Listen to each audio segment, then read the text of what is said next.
வணக்கம். புதுவை அரசு சார்பில் நடைபெற்ற மூப்பனார் நினைவு தின நிகழ்ச்சியில் முதல்வர் ரங்கசாமி கலந்து கொண்டு மலரஞ்சலி செலுத்தினார். புதுவை அரசு செய்தி மற்றும் விளம்பரத்துறை சார்பில் தமிழக காங்கிரஸ் கமிட்டி முன்னாள் தலைவர் ஜி.கே. மூப்பனாரின் நினைவு தினம் அனுசரிக்கப்பட்டது. இதனை முன்னிட்டு மரப்பாலம் சந்திப்பில் உள்ள அவரது திருவுருவ சிலைக்கு முதல்வர் ரங்கசாமி மாலை அணிவித்து அஞ்சலி செலுத்தினார். தொடர்ந்து சபாநாயகர் சபாபதி, துணை சபாநாயகர் டி.பி.ஆர். செல்வம், அமைச்சர்கள் ராஜவேலு, தியாகராஜன், வாரிய தலைவர்கள் சுரேஷ், பாஸ்கர் மற்றும் என்ஆர் காங்கிரஸ் நிர்வாகிகள் மாலை அணிவித்து மலர் தூவி அஞ்சலி செலுத்தினர்.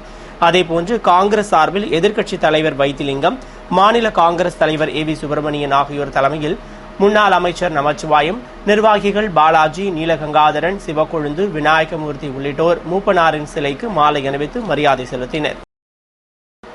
மத்திய அரசு நிதியை குறைத்ததால் ரயில்வே திட்டப் பணிகள் தாமதமாகி வருவதாக புதுவை ரயில் நிலையத்தில் ஆய்வு செய்த தென்னக ரயில்வே பொது மேலாளர் ராகேஷ் மிஸ்ரா கூறினார். தென்னக ரயில்வே பொது மேலாளர் ராகேஷ் மிஸ்ரா சென்னையிலிருந்து புதுவை வந்து புதுவை ரயில் நிலையத்தை சுற்றி பார்த்து ஆய்வு செய்தார். மேலும் அங்கு செயல்படுத்தப்பட்டு வரும் அடிப்படை வசதிகள், வளர்ச்சிப் பணிகள் குறித்து அதிகாரிகளிடம் கேட்டறிந்தார் மற்றும் அதற்கான கோப்புகளையும் ஆய்வு செய்தார். இதனைத் தொடர்ந்து செய்தியாளர்களுக்கு அளித்த பேட்டியில் புதுவையிலிருந்து கன்னியாகுமரிக்கு புதிய ரயில் விடப்பட்டுள்ளதாகவும், மேலும் மங்களூர் திருச்சி ரயிலை புதுச்சேரி வரை நீட்டிக்க உள்ளதாகவும், புதுச்சேரி திருப்பதி எக்ஸ்பிரஸ் இயக்கப்படும் என்றும் இவை 1 மாதத்தில் இயக்கப்படும் என்றும் தெரிவித்தார். மேலும் புதுவையில் புதிய ரயில் நிலையம் அமைக்கும் திட்டம் தற்போது இல்லை, ஆனால் அதே நேரத்தில் கூடுதல் நடைபாதை அமைக்கப்படும் என்றும், மத்திய அரசு தென்னக ரயில்வேக்கு ஆண்டுதோறும் ஒதுக்கும் நிதியை குறைத்துக் கொண்டே வருகிறது.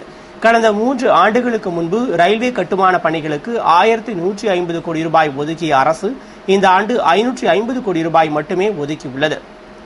எனவே இரட்டை வழிப்பாதை, அகலப்பாதை, புதிய வழித்தடம் ஆகிய திட்டப்பணிகள் பொருட்களின் விலையேற்றத்தாலும் மத்திய அரசு குறிப்பிட்ட காலத்திற்குள் நிதி ஒதுக்காததாலும் காலதாமதம் ஏற்படுகிறது என்று கூறினார். முன்னதாக புதுவை ரயில் நிலைய மேலாளர் பாலகிருஷ்ணன் அவரை வரவேற்று பேசினார்.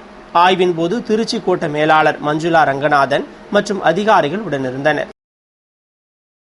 புதுவை மூதாட்டி கொலை வழக்கில் தேடப்பட்டு வந்த முக்கிய குற்றவாளிகளை திருச்சியில் கைது செய்ததாக கண்காணிப்பாளர் ராமராஜு தெரிவித்துள்ளார். இது தொடர்பாக எஸ்.பி. ராமராஜு கூறுகையில், புதுவை காமாட்சியம்மன் கோவில் வீதியில் கடந்த 14ஆம் தேதி இந்திராணி என்ற மூதாட்டி சில மர்ம நபர்களால் கொலை செய்யப்பட்டு கிடந்தார். மேலும் அவர் அணிந்திருந்த நகைகள் திருடப்பட்டிருந்தது. இதுகுறித்து பெரிய கடை போலீசார் வழக்கு பதிவு செய்து விசாரணை நடத்தியதில் எவ்வித துப்பும் கிடைக்காததால் குழப்பம் அடைந்தனர். பின்னர் இந்த வழக்கு தொடர்பாக கார்த்திகேயன் என்ற வாலிபரை கைது செய்து அவர் பயன்படுத்திய செல்போனில் இருந்த எண்களிலிருந்தும் வாக்குமூலத்தின் அடிப்படையிலும் கோவிந்தசாலையைச் சேர்ந்த குழந்தைராஜ் மற்றும் அவரது மனைவி துர்காதேவி ஆகியோர் இந்த வழக்கில் முக்கிய குற்றவாளியாக இருந்தது தெரியவந்தது. இதனையடுத்து தலைமறைவான இருவரையும் பிடிக்க தீவிர தேடுதல் வேட்டை நடத்தியதில் இருவரும் திருச்சியில் பதுங்கியிருப்பதாக தகவல் கிடைத்ததால் தனிப்படை போலீசார் திருச்சிக்கு சென்று குற்றவாளிகளை கைது செய்து அழைத்து வந்தனர். மேலும் அவர்களிடமிருந்த நகைகளை பறிமுதல் செய்தனர் என்று கூறினார். மேலும் இந்த வழக்கில் திறம்பட செயல்பட்டு துப்பு துலக்கிய பெரிய கடை போலீசாரை வெகுவாக பாராட்டினார். கடந்த 15/8/2013 அன்று வந்து காலையில் ஒரு 7:30 மணியில் வந்து இது மாதிரி வந்து காமாட்சி அம்மன் கோயில் தெருவில் இந்திராணி அம்மா வயசானவங்க அந்த தனியாக இருந்தவங்கள கொலை பண்ணிவிட்டு அவங்க அணிந்திருந்த நகையெல்லாம் எடுத்து போனதாக வந்து போலீஸில் புகார் சொன்னாங்க. அவங்க பையன் இது சம்மந்தமாக வழக்கு பதிவு பண்ணி விசாரணை பண்ணுச்சு. விசாரணையில் வந்து அவங்க 14ஆம் தேதி வந்து முதல் நாளே மதியம் 1 மணிலேருந்து வந்து 4 மணிக்குள்ளே வந்து கொலை பண்ணதாக விசாரணையில் தெரிய வந்தது. அவங்க அணிந்திருந்த நகையெல்லாம் வந்து தாலி சரடு, கம்மல், மோதிரம், வளையல் எல்லாம் வந்து காணப்போனது தெரிய வந்தது. இது சம்பந்தமாக வந்து தனிப்படை அமைச்சு, அதாவது எஸ்டிஎஃப், அதே மாதிரி வந்து பெரிய கடை காவல் நிலைய கிரைம் பார்ட்டி இந்த இன்ஸ்பெக்டர் அங்கப்பன் தலைமையில் எஸ்ஐ சஜித் ஆகியோர்கள் வந்து இதில் தலைமை காவலர் ஜான் மற்றும் காவலர் சங்கர் மற்றும் இன்னும் எல்லாருமே அதில் வந்து தீவிரமாக வந்து விசாரணை பண்ணாங்க. அந்த விசாரணையில் வந்து கார்த்திகேயன் என்பவரை வந்து கோயில் சிலை சேர்ந்த ஒரு கார்த்திகேயன் என்பவரை கைது பண்ணோம். கைது பண்ணும்போது அவருடைய வாக்குமூலம்படி அவரும் அவருடைய நண்பர் வின்சென்ட், அவனுடைய மனைவி துர்காதேவி ஆகிய 3 பேர் சேர்ந்து அந்த இந்திராணி அம்மாவை கொலை பண்ணி அதை கத்தியில் குத்தி அவங்கள கொலை பண்ணிவிட்டு அவங்கள அணிந்திருந்த நகை சுமார் ஒரு 15 சவரன், அது தாலி சரடு எல்லாம் சேர்த்து ஒரு 5 சவரன் நகையை வந்து திருட்டு போய் போனதாக வாக்குமூலம் கொடுத்தாரு. அதன் அடிப்படையில் அவரிடம் இருந்து சுமார் ஒரு 5-6 சவரன் நகையை வந்து கைப்பற்றினோம். இது தலைமை குற்றவியல் நீதிபதிக்கு அனுப்பி வைக்கிறோம். அதாவது ஜுடிஷியல் கஸ்டடிக்கு, நீதிமன்ற காவலுக்காக இப்போ அனுப்ப போகிறோம். திரும்ப கஸ்டடி எடுத்து அவங்கள வந்து மற்ற நகையெல்லாம் வந்து ரிகவரி பண்ண வேண்டியிருக்கும். புதுவை பிரம்மகுமாரிகள் இயக்கம் சார்பில் நடைபெற்ற ரக்ஷா பந்தன் விழாவில் சிறப்பு விருந்தினராக அமைச்சர் ராஜவேல் கலந்து கொண்டு சிறப்புரையாற்றினார். புதுவை சாரம் கீர்த்தி மஹாலில் பிரம்மகுமாரிகள் இயக்கம் சார்பில் சகோதரத்துவத்தை வலியுறுத்தி ரக்ஷா பந்தன் விழா சிறப்பாக கொண்டாடப்பட்டது. பிரம்மகுமாரி கவிதா வரவேற்று பேசிய விழாவில் சிறப்பு விருந்தினராக அமைச்சர் ராஜவேல் கலந்து கொண்டு சிறப்புரையாற்றினார். தொடர்ந்து பால்ராஜ்குமார், சுகாதாரத்துறை அதிகாரி ரகுநாதன் ஆகியோர் வாழ்த்தி பேசிட பிரம்மகுமாரிகள் இயக்க தமிழ்நாடு, தென்கேரளா மற்றும் புதுவை மண்டல சேவை ஒருங்கிணைப்பாளர் பிரம்மகுமாரி மீனா ரக்ஷாபந்தன் பற்றி விளக்கி கூறி அமைச்சர் ராஜவேலுவிற்கு ராக்கி அணிவித்து நினைவு பரிசு வழங்கினார் மற்றும் விழாவில் கலந்து கொண்ட அனைவருக்கும் மங்கள ராக்கி அணிவித்தார். நிர்வாகி சங்கரன் நிகழ்ச்சிகளை தொகுத்து வழங்கிய விழாவின் நிறைவில் வெங்கடேசன் நன்றி கூறினார். புதுவை அன்னை தெரேசா முதுநிலை மற்றும் சுகாதார ஆராய்ச்சி கல்வி நிலையத்தில் மருந்து கண்டுபிடிப்பில் வளரும் நடைமுறைகள் என்ற தலைப்பில் தேசிய கருத்தரங்கம் நடைபெற்றது. புதுவை கோர்மேட்டில் உள்ள அன்னை தெரேசா முதுநிலை மற்றும் சுகாதார ஆராய்ச்சி கல்வி நிலையத்தில் மருந்து வேதியியல் துறை மற்றும் இந்திய மருந்து ஆராய்ச்சி கழகம் சார்பில் மருந்து கண்டுபிடிப்பில் வளரும் நடைமுறைகள் என்ற தலைப்பில் ஒருநாள் தேசிய கருத்தரங்கம் நடைபெற்றது. நிகழ்ச்சியில் அரசு நலவழி மற்றும் குடும்ப நலத்துறை இயக்குநர் மருத்துவர் ராமன் சிறப்பு விருந்தினராக கலந்து கொண்டு கருத்தரங்கை துவக்கி வைத்து சிறப்புரையாற்றினார். தொடர்ந்து கல்லூரி முதன்மையர் டாக்டர் முரளி, மருந்தாக்கியல் கல்லூரி முதல்வர் டாக்டர் கோபால், மருந்து வேதியியல் துறை தலைவர் பேராசிரியர் டாக்டர் கிரிஜா ஆகியோர் மருந்து கண்டுபிடிப்பில் நுண்ணுயிரியில் மருந்து நுண்கட்டமைப்பு, கிருமிகளின் எதிர்ப்பும் அதனை எதிர்கொள்ளும் புதிய மருந்துகளும், மருந்துகள் செயல்பாடு, போதை மருந்துக்கு எதிர்வினை மருந்து போன்ற தலைப்புகளில் உரையாற்றினர்.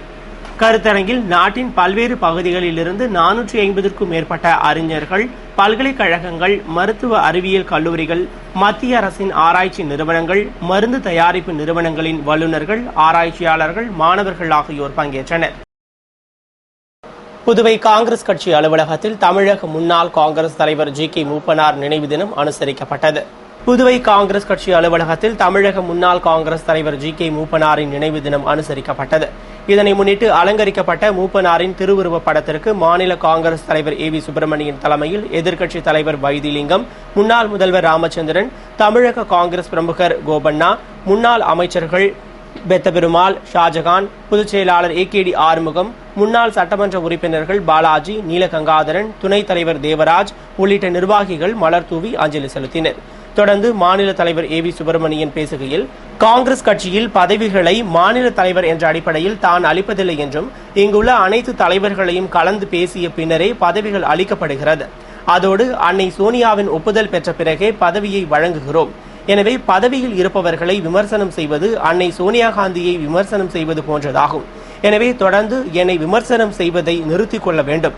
அவரவர் பதவிக்கேற்ப கடமையை உணர்ந்து செயல்பட வேண்டும் என்று பேசினார்.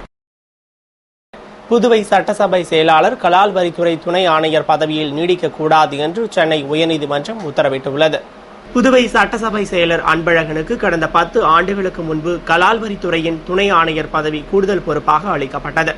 இந்நிலையில் ஜூலை 31ஆம் தேதி அவருக்கு 60 வயது நிறைவடைந்து விட்டதால் அவர் வகிக்கும் பதவிகளில் தொடர்ந்து நீடிக்க தடை விதிக்குமாறு புதுவையைச் சேர்ந்த ஒருவர் சென்னை உயர்நீதிமன்றத்தில் மனு தாக்கல் செய்தார்.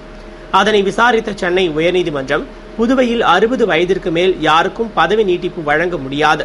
ஆனால் அவர் ஒரு பணிக்கான குழுவின் முக்கிய உறுப்பினராக இருந்தாலோ, பட்ஜெட் தயாரிக்கும் பணியில் இருந்தாலோ அவருக்கு மேலும் 3 மாதங்கள் புதுவை அரசு பணி நீட்டிப்பை வழங்க முடியும்.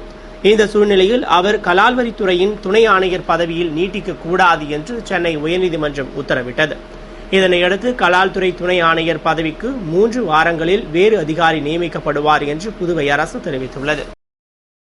கோரிக்கைகளை நிறைவேற்றிட வலியுறுத்தி புதுவை சுகாதார ஊழியர்கள் சங்கங்களின் சம்மேளனம் சார்பில் அரசு பொது மருத்துவமனை எதிரில் தர்ணா போராட்டம் நடைபெற்றது. புதுவை சுகாதார ஊழியர்கள் நோயாளி கவனிப்பு படியை நிலுவைத் தொகையுடன் உடனே வழங்கிட வேண்டும், அனைத்து பிரிவு பதவிகளில் உள்ள காலி பணியிடங்களை நிரப்பிட வேண்டும், ஊழியர்களுக்கு பதவி உயர்வு வழங்கிட வேண்டும். ஏசிபி MACP-யினை விடுபட்ட ஊழியர்களுக்கு உடனே வழங்கிட வேண்டும். கருணை அடிப்படையில் வாரிசுதாரர்களுக்கு வேலை வழங்கிட வேண்டும் உள்ளிட்ட கோரிக்கைகளை நிறைவேற்றிட வலியுறுத்தி கடந்த 23ஆம் தேதி முதல் தொடர் போராட்டங்கள் நடத்தி வந்த நிலையில் 30ஆம் தேதி வெள்ளிக்கிழமை அன்று இந்திரா காந்தி அரசு பொது மருத்துவமனை வெளி சிகிச்சை பிரிவு எதிரில் தர்ணா போராட்டத்தில் ஈடுபட்டனர். நிர்வாகிகள் இளங்கோ, கலைச்செல்வன், சபாபதி, பாக்கியவதி, சிவராம் உள்ளிட்டோர் வாழ்த்து பேசிய போராட்டத்தில் சுகாதார ஊழியர்கள் திரளாக பங்கேற்று கோரிக்கைகளை வலியுறுத்தி கோஷமிட்டனர். இத்துடன் செய்திகள் நிறைவடைந்தன. வணக்கம்.